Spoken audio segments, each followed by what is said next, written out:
Well, hi there. Welcome to Klein Farm Channel. Today I'm going to be cooking on the charcoal grill. I'm going to be making some country-style boneless pork ribs I made from the pork loin I cut up the other day, and I'm going to show you how to do it here on the grill. Come along and watch.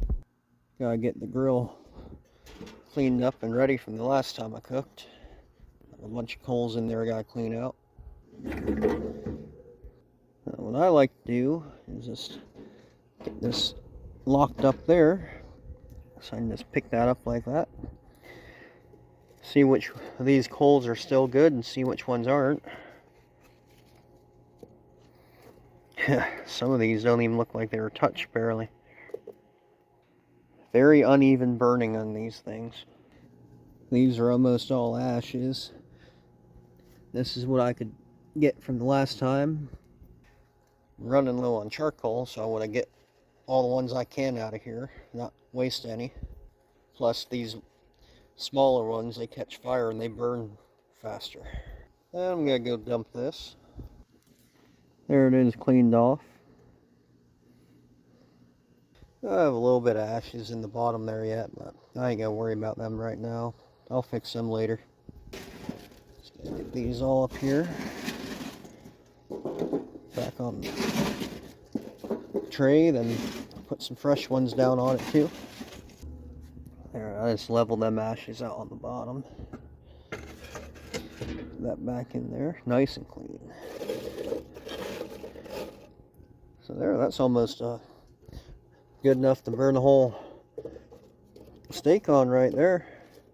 But I'm gonna add some more on. Get in my charcoal bucket. Made in USA. Don't have too much left, so I'm just gonna put all this in. Yeah, probably wouldn't need. I wouldn't need all of it, but I'm just gonna put it all in.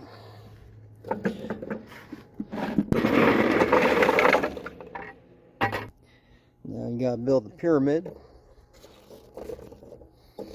And I shouldn't have dumped it. I wasn't gonna dump it, but I'm like, oh, it'd be quicker. Because now you got all this ash down in here, and that doesn't burn. That, if anything, stops the fire from burning.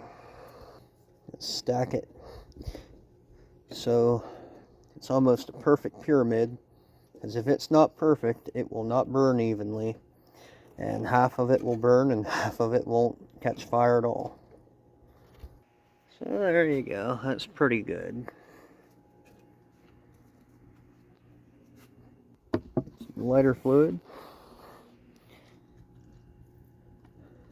soak it in there pretty good.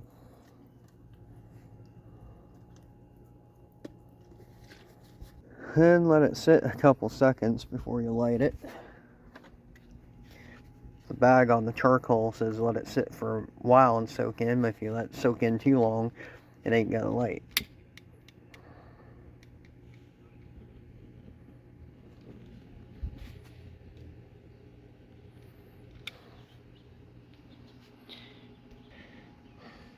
And just let it burn until all the coals turn gray or white for the most part. And you want to open up your vent too. Look at all them ants crawling around on here. There's millions of ants around here. Open vent helps the air come in, makes the fire better. Got my boneless country style pork chops. Boneless country style pork ribs. My mouth keeps talking before my brain formulates a word. If you hadn't noticed already in previous videos.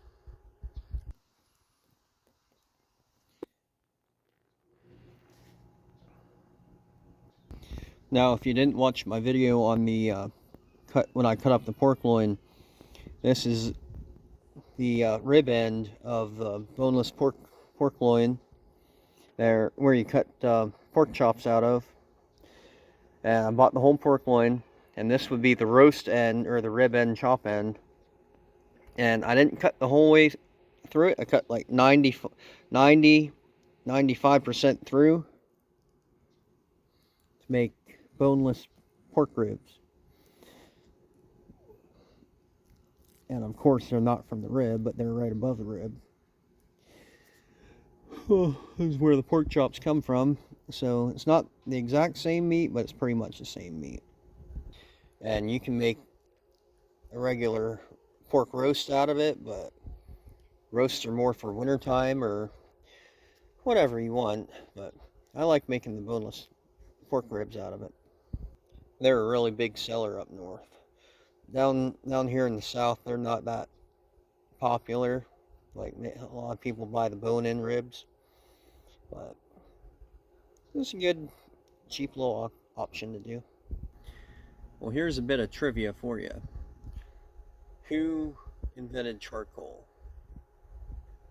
Well, not. Charcoal was invented by accident, and I'm sure that the man himself didn't personally do it. It was probably somebody that worked for him, but who is the famous name who invented charcoal? And if you look at a bag of charcoal, or I don't have a bag with me, but if you look at the can of lighter fluid here, right here on this label, gives you a big hint on who invented charcoal. If you know who it was, comment down below. And if you're right, you might get a surprise. I might just mention you in the next video or in the next joke of the day I do. I'll give you a shout out. Or if you have a channel, YouTube channel, I'll give you a shout out there. Tell people to subscribe to you. Check out your channel. I don't know if you guys have noticed, but I've definitely noticed that I don't have as much energy in putting into videos as I used to. I have been really neglecting my diet. I put on 10 pounds since the last weight I've lost. I'm 193 pounds now, and the lowest I was 183. And my goal is still to be 150 to 155 by before Christmas, middle of December. And that is still very possible. It's still very feasible. I've lost 50 pounds in 2 months before, and I have almost 3 months to do it. So it's possible. I just have to get the drive and the initiative and the wherewithal to do it. But I really hit a big slump. And I just need to get something to kick me in the butt to get me going. Slowly but surely. I haven't been hunting in probably 8 to 12 years, but I've been really thinking about doing that again lately. I miss it, and I would really like to get back into that. I've hunted before here in North Carolina when I was in high school with a friend of mine down here in Rayford area, and I'd really like to get back into that. I hunted a lot more in Pennsylvania.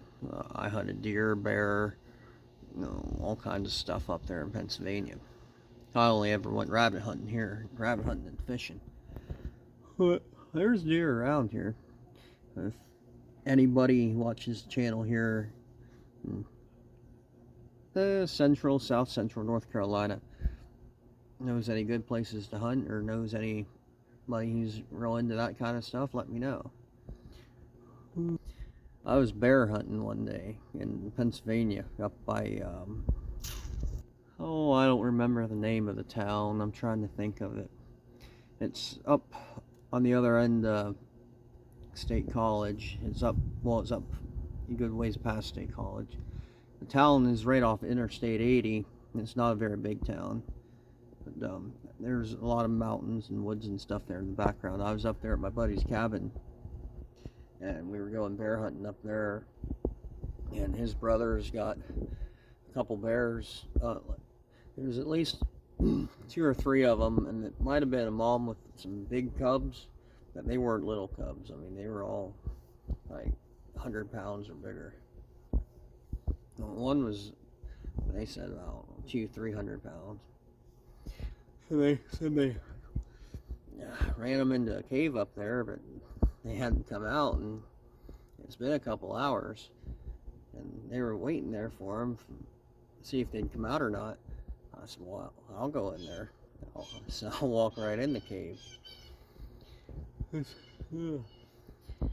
I don't come back out and the bear does, make sure you shoot it. I had a Model 94 Winchester 32 Special. Had a big old Bowie knife, and I was ready to run. I was ready to rumble. But my buddy wouldn't let me do it. I went up there to help him run electric lines into his cabin from the main road, back the dirt road trail up to his cabin there, and that was, I don't know, 75, 80 yards from the main road, from the main dirt road to his cabin. And we went to Lowe's and rented a ditch digger and all kinds of stuff. And he's like, we don't got time for that. I said, but it's right there. All I gotta do is walk in the cave. But he's like, no, it'll take you an hour to walk up to their party pooper. But no, I've never shot a bear. Never shot a bear. I want to. Shot some deer. Shot deer, ducks, turkeys. No, I've butchered a lot of animals though.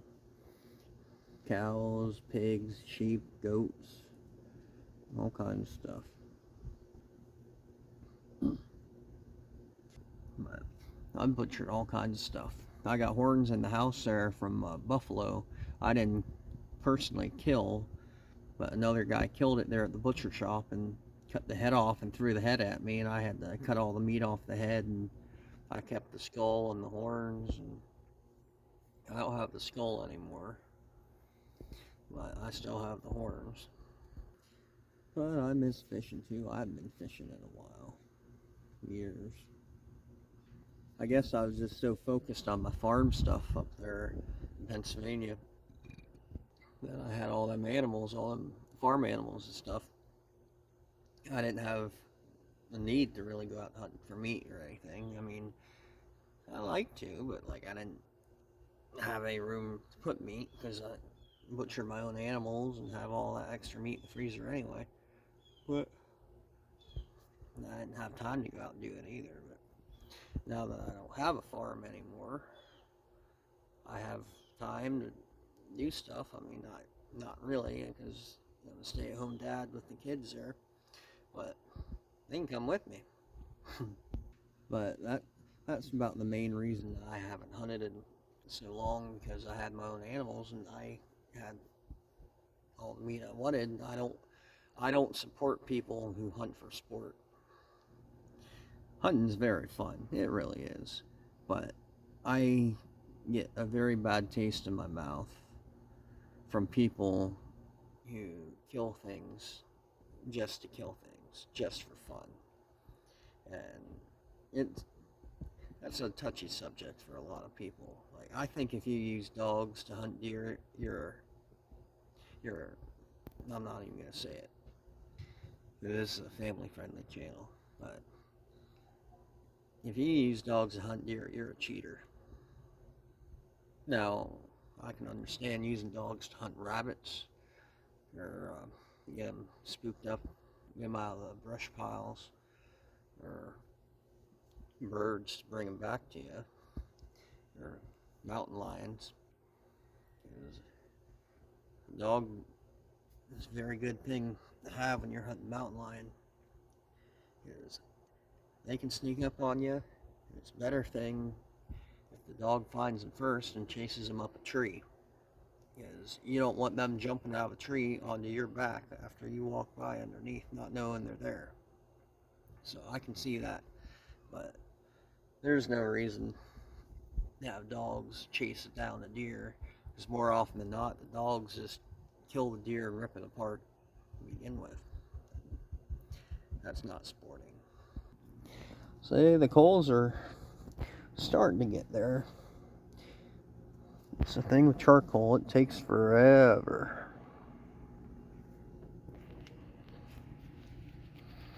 piece there fell down. Now I don't know if that's hot or not, so I'm not going to pick it up by hand.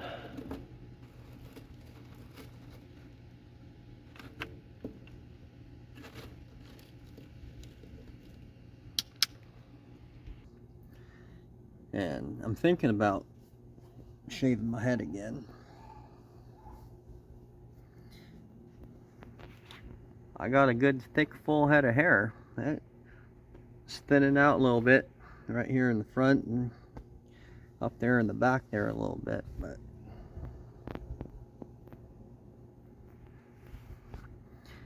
it's a good thick full head of hair.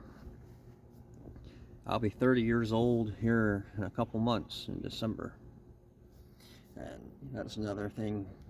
My main goal there to be down to 150, 155 pounds by my birthday.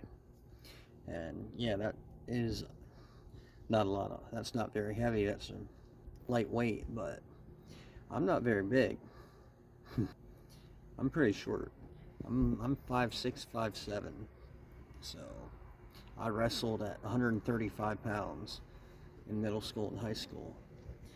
So I gained, when I went to join the Army, they didn't let me in, but when I went to join the Army, I tried 4 times and they didn't let me in.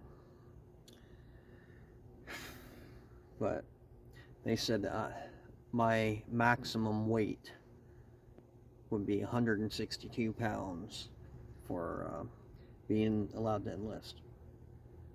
And that's not why they didn't let me in, because I wasn't over that first time I went to enlist. They wouldn't let me in because of my birthmark, which is incredibly BS. But I don't know. I'm better off without it in the long run. The Army's way too political anymore. But I apologize if you just tuned into this video to watch me grilling, because when I do cooking videos, well, mainly when I do grilling videos outside, like when I'm inside doing cooking videos, it's hit or miss when I do. But when I'm outside grilling, because charcoal takes forever, I like to talk and give little bits of tidbits of wisdom and life advice from my vault of personal experience that I've been through in my short life on this little blue planet. Because I have certainly been through more than my share of big life events. I've been on the national news twice. Well, actually more than twice, but of my own doing twice. I've been a butcher, cut meat, worked in butcher shops where I killed the live animal, did the whole entire process, beginning to finish. I even drove truck hauling the livestock to the butcher shop, killed it, cut it up, hung it in the cooler, cut it up for meat, ground the hamburger out of it, and sold the whole thing to the customers. And I worked in grocery stores in the meat department. I was an assistant manager in the one meat department, and pretty much just cutting meat in there and doing paperwork and stuff, training others how to do it. I've worked in 2 different concrete plants, and they're some of the best jobs I ever had. I loved that. I worked in maintenance at the one, and I just worked on the regular line for the other one, and drove front end loader, articulated front end loader, and all kinds of stuff. I drove 18-wheeler jockey trailers around at the one too. And it was fun. I really enjoyed working there. Working with concrete, that's a very good business, very good job to have. I thoroughly enjoyed it. In both places when I worked there, I intended to stay until I retired, but that didn't happen. It's burning good now. I'm gonna let it go a little bit more till the ones back here start turning gray. Just another minute or two. No, I thoroughly enjoyed working there at the concrete plants. A whole lot. Well, I actually worked at 3 of them, but the third one I only worked there for a day that I quit. That place was not a good place to work. And I have no problem walking away from a place where they lie to your face in the hiring process. And they have no managers at all. They have no idea what's going on. Nothing is a cluster F, pretty much. Cluster bomb. Then I got my Class A CDL, and I started driving truck. I drove truck coast to coast. I drove truck local. I drove truck regional. I hauled chickens mainly. I hauled baby chicks. I hauled eggs. I hauled adult chickens. I worked for a hatchery when I first got the CDL, and I hauled eggs back to the hatchery, and I hauled the chicks from one end of the country to the other sometimes, but mainly local. But I did go 30 hours one way before just to deliver chicks. Then I worked for Purdue, and I hauled the adult chickens from chicken houses down to the Purdue slaughterhouse. And that was my best paying job I've ever had. And it was it was it was fun. I enjoyed it. It was just I was overworked and I got burnt out very, very quickly. And I hauled I drove flatbed trailers, I drove van trailers, I drove reefer trailers, refrigerated. I have a tanker endorsement, but I never drove a tanker. And I never hauled doubles or triples, but I have the endorsement to haul doubles and triples.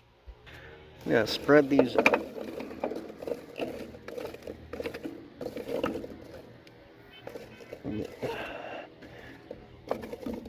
Get this here on the grill.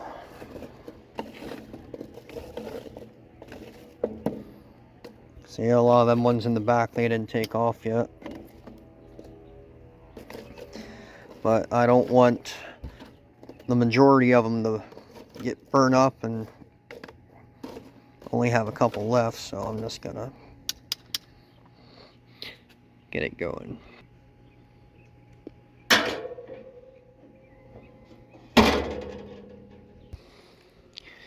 Put the boneless country style pork ribs on there.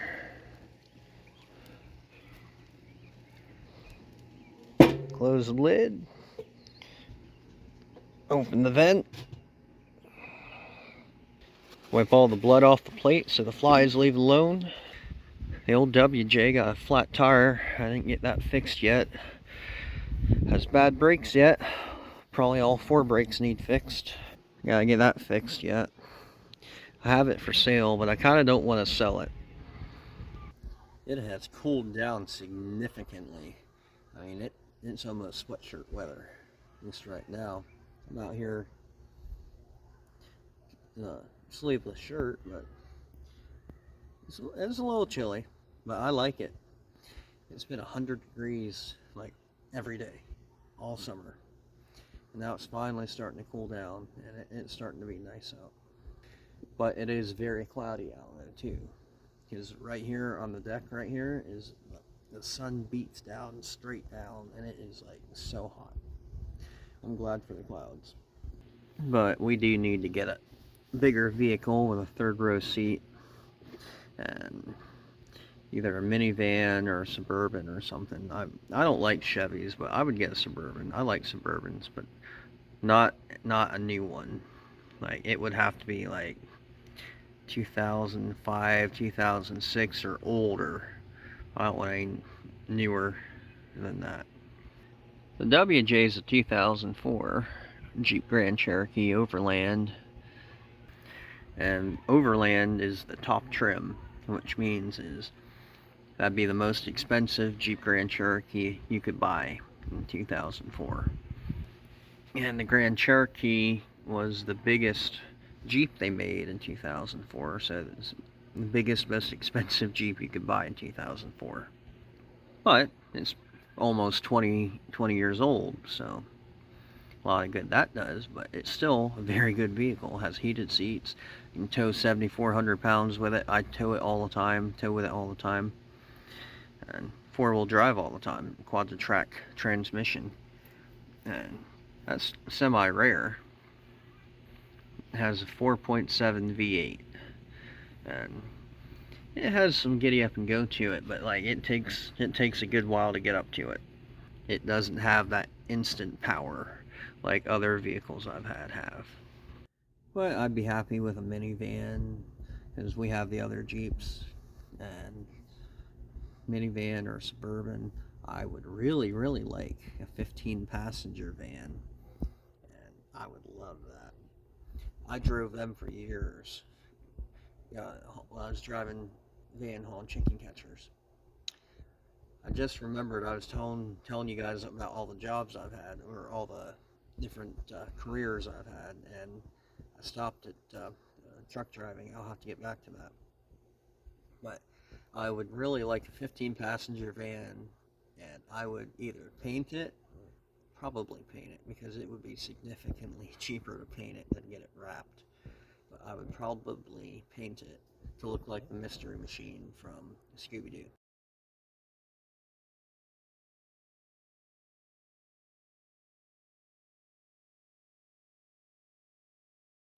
That's something I've always wanted to have ever since I was little. As far back as I can remember, I've always wanted a Mystery Machine van. And I will someday. Because if I keep having more kids, I'm going to need to have a 15 passenger van to begin with. We have enough room in the Jeeps now to haul 3 kids, because they're 5-seaters, but we need to get a bigger vehicle anyway. Because they aren't very big. The Patriot is the only one that's um, on the road at the moment, because the WJ um, brakes are bad in it, and that has it parked because I don't have money to get the brakes fixed at the moment. But if somebody would like to sponsor a build, I would be very happy to build that up, make it a big lifted, put some big wheels on it, and I would advertise and recommend whatever company um, put up the money for it. I'm not a big fan of big lifted trucks or anything, but that does sit a little low to the ground. I mean, I've never gotten stuck. I've never gotten close to being stuck, but I would like it to have a little bit more of a lift to it and put maybe like 33-inch tires on it. I had an International 1110 pickup truck that had 33s on it. They were pretty big tires. I really enjoyed that. My last Dodge pickup had had a lift, but I didn't do it. I bought it like that, and I don't remember how much. It was probably a 4 or 6 inch lift, because it was pretty tall. And it had big tires, but they weren't monstery big. They were probably around 33. But I feel like my tires on my International were bigger, but they might not have been because the International wasn't lifted. Let's check on this port.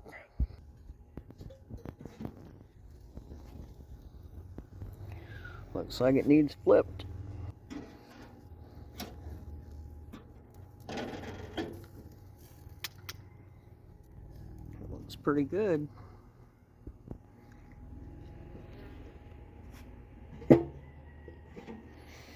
So that didn't really sizzle though, whenever I set it down there. Put it back here where it's more hot at heat. So up here at the front, there ain't as many coals as in the back there that are burning. But no, I drove truck for a while, a few years, and I really enjoyed that. I drove coast to coast, Carolina, California. I was in almost every state. There's only a handful of states I haven't been in. I've been in every state along the entire East Coast, along the entire southern border, the whole middle of the country pretty much I've been through. I haven't been to the Pacific Northwest. I haven't been to Oregon, Washington, Idaho, Montana, North Dakota, Nevada, uh, Colorado. I almost went to Colorado. I had a delivery for Colorado, but then they switched my load with somebody else who lived there, and they wanted to go home. Never been to Utah. I'd like I'd like to go to every state eventually. Um, what else is there? Never been to Wyoming. So I think that's about 8 states I haven't been to. But I've been to almost. I've been to every other one. Well, counting 8 states in the Pacific. Yeah, 8 states in the lower 48. I haven't been to Alaska or Hawaii either. So that's 10 states I haven't been to. But it ain't like you can drive an 18-wheeler to Hawaii. You can drive an 18-wheeler to Alaska. You gotta go through Canada. I've never been to Canada either. I've been close to Canada. Closest I've been is in Burlington, Vermont, and that was fairly close. Haven't been close enough to see it though. I've been close enough to Mexico to see Mexico many, many, many, many, many times, but I've never been to Mexico. I've been close enough to spit over the border though. Then I drove van hauling chicken catchers for Purdue again, not directly for Purdue, but indirectly for a subcontractor who worked for Purdue. And I went to the same farms where I went when I drove truck hauling the live chickens from the farms down to the slaughterhouse. I went to the same farms I went to then. And I did that for about 6 years on and off. I really enjoyed doing that. That was a good job, great people to work with, and I'd probably still be doing it if I hadn't moved to North Carolina. So I did that in Pennsylvania, and now they have the company, the main office I work for is in North Carolina, and they have people in North Carolina that do the exact same job I did, but they're the whole base though. The whole workforce base is different than it was in Pennsylvania. But when I worked for them, my paychecks came from North Carolina. And I worked for a couple different other places, but mainly doing chicken stuff. Worked for chicken hatcheries. I hauled chickens. I drove truck hauling chickens up to New York a few times. I did all kinds of stuff. But I tell you what, I need a third row vehicle. That's what I need. And I need the brakes fixed on this Jeep. Now the WJ, because nobody's really gonna buy it the way it is. Because the tire's flat too. I gotta pump the tire up. Got my air compressor there from my old farm in Pennsylvania, but the tire has a slow leak in it. I mean, if I keep it pumped up, it doesn't go flat. If you let it sit for about a week, it'll go flat. If you let it sit for about 2 weeks, it'll go completely flat down on the ground like it is now. And well, I gotta get that pumped up. It ain't good to leave it sit like that, but I gotta get the brakes fixed. But I need another vehicle. I need a third row vehicle, whether it be a minivan, a Suburban, a 15-passenger van, whatever. I need one of them. But what I won't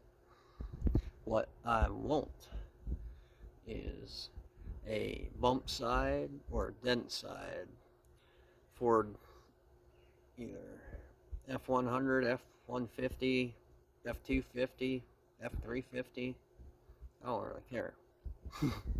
I just want a dent side or bump side Ford pickup. And I want that to be my next pickup I get. I've had 29 vehicles, give or take, at least 29, but I might have had a few more. And mainly buy them, have them for a while, and sell them when I need money, Or some I just bought directly to flip and resell. But I'm trying to stop that. I'm trying to keep everything I got now, at least for a while, till I get a bunch of stuff. Because I lost everything I had pretty much when I had to leave Pennsylvania and leave my farm and sold all my equipment, all my tractors, everything I left behind so much stuff, and it just had to do what I had to do. There's a lot of nasty people in this world, and if I wasn't a father, I wouldn't have moved. But I'm not putting my kids in danger being around them people, because we were getting threats. They killed my horse, they slashed my tires on my truck, they were killing my animals, stealing stuff, all kinds of stuff. And my wife didn't feel safe. I didn't feel safe leaving her and the kids alone when I went to work. So we moved as far away as possible, because a handful of people wanted my property when they had every opportunity to buy it themselves before I bought it. And they didn't want to buy it. They wanted to steal it. Like they stole the other land that used to go with it. So, put my family first, sold everything I could, and packed up and moved. And now we got to start all over again. And it's been 2 years, and it's been a pretty slow process. Definitely taken longer than I thought it would, but it's getting better than it was. Significantly better than it was when we first moved down. Let's check on the pork.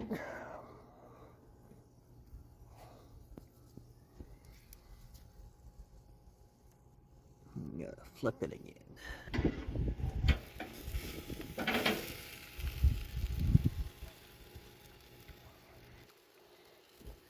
So that looks pretty good there. Not seeing too much pink in there. There's a little pink in that one. Say our yard here at the new place is pretty crappy. Real sandy, not much grass. I'm thinking about getting a little fire ring and putting in. The nights are getting pretty cool, so it'd be real nice to sit out and around the fire. I miss that more than anything else in the world, just sitting out by the fire. I love sitting by the fire. Our most primal, natural state. It's not sitting in front of a TV on the couch. Sitting in front of a fire with other people, circle, cooking food. That's our most primal state, and it is the epitome of human existence. We wouldn't be where we are right now without fire. That's why I like this charcoal grill, because I've had propane grills before. I never had a charcoal grill before, but charcoal is like almost like cooking on a fire pit. Like it's not exactly like cooking, because you're not cooking on wood. You're cooking, well, charcoal's kind of wood, but it's manufactured wood. But it gives that good smoky campfire smell, and I love that smell. Yeah, it's fun just to sit out and think and enjoy the fresh air with a smoky tint to it. Some of the best advice you'll ever hear in your life. When you correct a fool, he gets mad at you. When you correct an educated person or a wise person, they say thank you. Because a fool always thinks they're right. and they will fight you. They will get so mad, they will get so angry and stop talking to you when you tell them they're wrong. And you don't have to be mean about it. Like, be polite and say, here, this is the right way to do it. Or don't be condescending. Don't be nasty about it. Be polite. Be as nice as you can be about it. But the thing is, it doesn't matter how you say it. It doesn't matter if you give them roses and a box of chocolates when you say it. They're going to take it the wrong way because they're fools and they don't know any better. Even though they have every opportunity to know better, they refuse to learn. Now, an educated person or a wise person, they see that as knowledge and they are grateful and they are happy to learn that what they were doing was wrong or incorrect, and they are glad they know the right way to do it. I've seen this happen time and time and time again in my life. Now, I've been called arrogant, I've been called narcissistic, I've been called every word in the book. I don't think I am. I mean, I might be a little bit, everybody is a little bit, but I see myself as like a selfless person. Like, I always put other people first, and that's how I'm in the whole predicament I am in my life, because I try to be nice to other people. I try to put people first, and that that hasn't got me very much. Helping other people out and putting other people first before me, other than my kids. I mean, like other people, like not necessarily strangers, but like friends or like extended family. Extended family is the worst, because when you have like a patriarch or a matriarch and they die and they were the only thing holding the family together,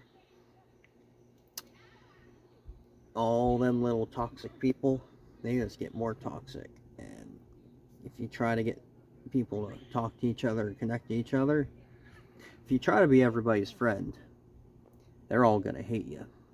You cannot be everybody's friend. You have to pick sides. And that is my personal knowledge and experience. You can't be everybody's friend. It's impossible. Go ahead and try. I'm not going to tell you not to try, but go ahead and try if you want. Because that's how I learned. I learned from doing it the hard way, from my own experience, because I didn't trust what other people told me. Well, and that's it. You can't be everybody's friend. You gotta look at people, you gotta study them, you gotta talk to them, and figure out who's a good person and who's a bad person. Because more often than not, the people that would appear to be good people on the outside are very not good people at all. And the people you wouldn't necessarily think are good people from the outside are usually the absolute best people and the nicest people you'd ever meet in your life. For instance, I've never met a preacher who was on his first wife. Now, I've known a preacher when he was with his first wife, but within a year, they were separated and divorced, and he was with his second wife. And I don't want to stereotype and say that, because I know there are some that their wives have died or there are extenuating circumstances. But, and I'm sure that there's a whole bunch of them that are on their first wife too. I mean, I'm just saying, I know a lot of them who are not on their first or second wife. But life's hard. Marriage is hard. You gotta find your person and you gotta stick to them and you're gonna fight. You're gonna fight like cats and dogs, but you gotta grab onto them and hold onto them and just hug them and tell them you love them, and you're gonna talk about it and you're gonna work it out no matter what. And they don't like it, just keep hugging them until they get over it. Say, for better or worse, you're my partner, you're with me forever, and that's the way it is. Me and my wife get along pretty good. For the most part, we get along really good. We fight every once in a while, but we don't connect very well together. We're really different people, but we get along pretty good. And I know some videos I'm wearing my ring, some videos I'm not. Well, I do wear my ring every day. It's just what time of day, if I've been doing dishes or doing stuff with my hands or with meat or something, and I take my ring off and I don't put it back on directly for the video. I know it's very rare I do a video without a hat on, but that's because I don't like the way I look without a hat, really. My hair's all goofy and I got a big old head. I just look more aesthetically pleasing with a hat and with a beard. Even though I don't like having a beard, I look more aesthetically pleasing with a beard. Ladies and gentlemen, the ants took over my plate. Well, here's what the old boy's gonna do.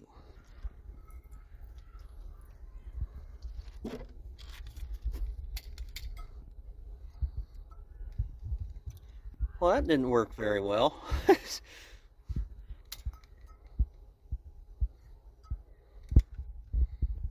That is really disappointing. I thought it would go. That is really disappointing, really unsatisfying. It killed all the ants, but not in a spectacular fashion. Here's a bunch on here too. Alright, let's check on the pork. It looks like it's about done.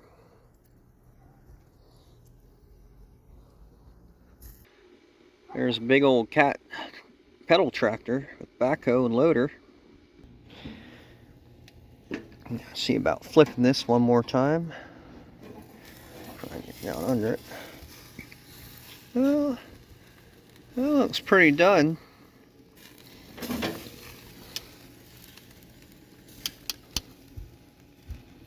Gotta stick the thermometer in it.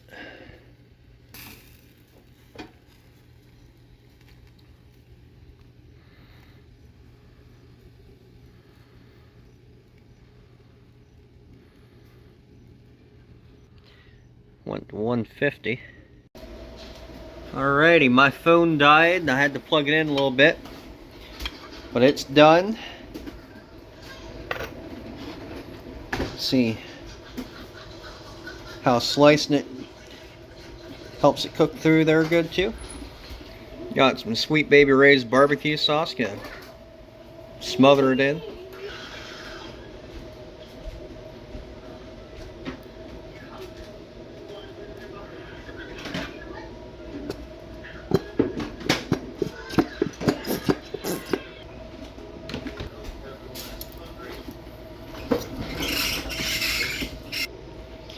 That's why they call it the country style boneless pork rib. Looks just like it. Let's try a bite.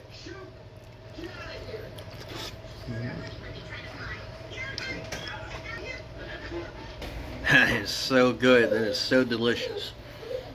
Tastes exactly like a boneless rib. Country style boneless ribs. Macaroni and cheese and corn on the side. Really good. Thanks for watching. If you watched the whole way through to the end, please comment. Finish the whole video.